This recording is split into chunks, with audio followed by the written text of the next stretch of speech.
West Philippine Sea, ibinenta na nga ba ng Pilipinas sa China? Marahil ay madalas mo rin itong mabasa sa mga komento sa tuwing napag-uusapan ng rehiyong ito. Pero ano nga ba ang totoo? Bakit sa kabila ng magkaibang foreign policy ng dati at kasalukuyang Pangulo ay tila nasa ilalim pa rin ng China ang ating mga bahura sa rehiyong ito? Iyan ang ating aalamin sa videong ito upang mas maunawaan natin ang husto kung bakit magpasa hanggang ngayon ay kinakayan-kayanan lang tayo ng mga piratang Chino. Hindi lingid sa kaalaman ng karamihan na noong panahon ni Noynoy Aquino ay nakontrol ng China ang isa sa ating mga teritoryo at ito ay nag-ugat ng sampahan ng Philippine Navy, ang barkong pangisda ng China na noon ay illegal na kumukuha ng mga giant clams at iba pang marine resources mula sa Scarborough Shoal. Subalit nang aarestuhin na ng Pilipinas ang mga ito, ay bigla namang rumispondi ang mas maraming barko ng mga Chino, kung saan ay tumagal ng 2 buwan ang standoff na ito. Subalit dahil umano sa isang kasunduan na umatras ang parehong barko mula China at Pilipinas, ay tanging ang barko lamang umano ng Pilipinas ang umalis sa bahurang ito, kung kaya tuluyan na itong nakontrol ng mga Chino. Gayunpaman, bagamat masasabi nating nagkulang ang administrasyong Aquino sa tagpong ito, ay kahit papaano naman ay masasabi naman nating nagbunga ang pagsisikap nito na ibasura ng arbitral tribunal ang claims ng mga Chino at ibigay sa Pilipinas ang karapatan sa lahat ng yamang dagat na nasasakop ng exclusive economic zone nito. Samantala, sa pag-upo naman ni Digong noong 2016 bilang Pangulo, ay mas inilapit nito ang ugnayan ng Pilipinas sa China at sa mga panahong ito ay paulit-ulit kinilala ni Digong ang claim sa ating mga bahura ng China at nakipagkasundo ito sa China na galangin ang claims ng bawat isa. Kaya naman sa mga rotation at resupply mission noon ng Pilipinas sa ating mga bahura ay kadalasang walang nagiging problema at iyan ay dahil sinusunod ni Digong ang kagustuhan ng China gaya ng pagre-resupply gamit lang ang isang barko at hindi nagdadala ng materyales upang kumpunihin ang lumang barko.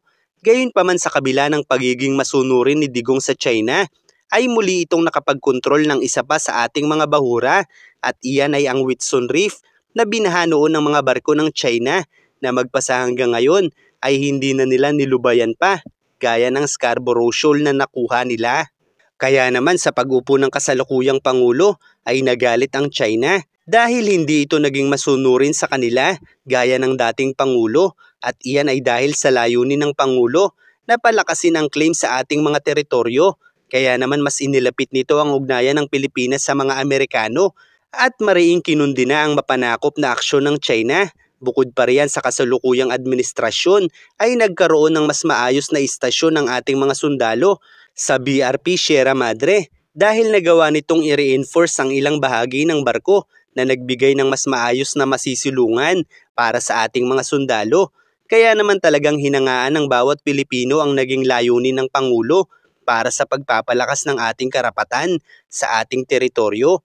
Bukod pa riyan, kahit malinaw na may malakas na kontrol na ang China sa Scarborough Shoal, ay nagsisikap pa rin noon ang Pilipinas na mapasok ang bahurang ito at pinalakas ang moral ng mga mangingisdang Pilipino na binibigyan nila ng supply malapit sa bahurang ito upang mas maraming Pilipino pa ang makapangisda at maigiit natin sa China ang ating karapatan sa nasabing bahura. Kaya't wala talaga akong masasabi sa mga naging simulain noon ng kasalukuyang Pangulo laban sa China. Gayunpaman, habang tumatagal ay nagle-level up ang mga nagiging tugon ng China laban sa Pilipinas, kung saan ay nagsimula lamang ito sa pangli-laser at pangwa-water cannon sa ating mga barko hanggang tuluyan na nilang binabangga at winawasak ang mga ito. Samantala, ang magandang nasimulan naman ng administrasyong ito ay tila kasabay ng gumuho dahil sa mas matinding tugon ng mga Chino. Kung iisipin natin, sa bawat pambabangga ng China sa ating mga barko ay palagi nilang sinasabi na tayo ang bumabangga sa mga ito at ginagawa nila ito dahil ayaw nilang magkaroon ng dahilan ng US para tulungan ang mga Pilipino. Kaya't sa pagsisimula ng pambabangga nila sa ating mga barko ay paulit-ulit nilang sinasabi na tayo ang bumabangga sa kanilang mga barko. At iyan ay dahil hindi lamang naman palakasan ng labanan sa usaping ito dahil napakahalaga pa rin ng katwiran kung sakaling sisiklab ang gulo. Kaya't kahit hindi ka panipaniwala ang katwiran ng China, ay ginagamit pa rin nila ang ganitong stratehiya upang ipabatid na ayaw nila ng giyera. Sa paraang ito ay hindi ito basta nalang maaaring baliwalain ng internasyonal na komunidad dahil malinaw naman sa larangan ng geopolitika na mas maraming bansa pa rin ang ayaw magkaroon ng giyera dahil kung magkakaroon ng digmaan sa rehiyong ito ay tiyak na maaapektuhan ang kalakalan ng buong Asya na maaaring makaapekto rin sa kalakalan ng iba.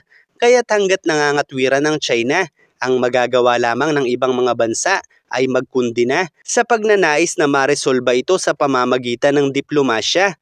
Pero paano nga ba natin matatalo ang estratehiyang ito ng China? Una, kung babalikan natin ang pagsisimula ng agresyon ng China sa Pilipinas, ay mapagtatanto natin na hindi ito agad humantong sa pambabangga ng ating mga barko dahil sa bawat agresyon ng China ay malinaw na tinitimbang nito kung ano ang magiging tugon sa kanila ng mga Amerikano. Kung matatandaan natin noong Agosto ng nakaraang taon, nang mamataan ang P-8 Poseidon ng US sa resupply mission ng Pilipinas, ay winater cannon pa lamang noon ng China ang barko ng Pilipinas. Gayunpaman ang P-8 Poseidon ay hindi pa noon direktang kasali sa resupply mission ng bansa. Sa halip ito ay kabilang lamang sa maritime patrol noon ng Pilipinas at hindi para sa resupply mission ng bansa. Gayunpaman dahil sa pangyayaring ito, naharap-harapang nakita ng US kung gaano kaagresibo ang China sa pangwawater cannon nila, ay nag-alok na noon ng tulong ang US na samahan na sa resupply mission ng Pilipinas. Gayunpaman dahil din sa pangyayaring ito ay ilang senador din gaya ni Robin Padilla ang kumundina sa presensya ng mga Amerikano, kaya naman tila na insulto ang ating tanggulan sa senador noong mga panahong ito dahil sa sinabi nitong hindi ba nila kaya ang misyon nang wala ang mga Amerikano. Kaya naman tinanggihan ng Pilipinas ang tulong na iniaalok noon ng Amerika, kaya naman dahil dito ay naging malinaw para sa China na hindi makikisali ang US sa tensyon ng China at Pilipinas. Kaya naman makalipas lang ang 2 buwan, ay hindi na lang pangwawater cannon ang ginawa ng China, kundi literal na binanggana nila ang barko ng Pilipinas. At matapos ang pangyayaring ito, ay pansamantalang tumigil sa panghaharas ang mga Chino. Sa halip ay gumawa sila ng kanilang mga peking naratibo upang tiyakin na hindi pa rin makikisali ang mga Amerikano. Subalit sa muling pag-aalok noon ng tulong ng US na makisali sa resupply mission ng Pilipinas, ay nanindigan pa rin ang Pilipinas na hindi pa nila kailangan ng tulong ng Amerika. Kaya naman makalipas lang ang ilang linggo, ay muli silang binangga ng China dahil nga nakatitiyak ang China na hindi hihingi ng tulong sa US ang Pilipinas. Sa madaling salita, sa bawat pagtanggi ng Pilipinas sa iniaalok na tulong ng US, ay mas lalong nagiging madali para sa China na harasin ang ating mga barko habang pinananatili pa rin nila ang kanilang mga peking naratibo. Kaya't wala talaga tayong magagawa laban sa China kung patuloy nating tatanggihan ang tulong na iniaalok ng Amerika. Dahil sa paraang ito ay tila ginagarantihan natin ang China na wala tayong magagawa laban sa mga panghaharas nila. Kaya't ang tanging paraan upang makontra ang kanilang stratehiya ay ang pagsali lamang ng US sa ating mga misyon sa mga bahura. Kaya't gaano man kaganda ang nasimulan at layunin ng kasalukuyang Pangulo, ay mababaliwala lamang ang lahat ng ito dahil tila ay maling direksyon na ang pinatutunguhan ng kanilang mga pagpaplano.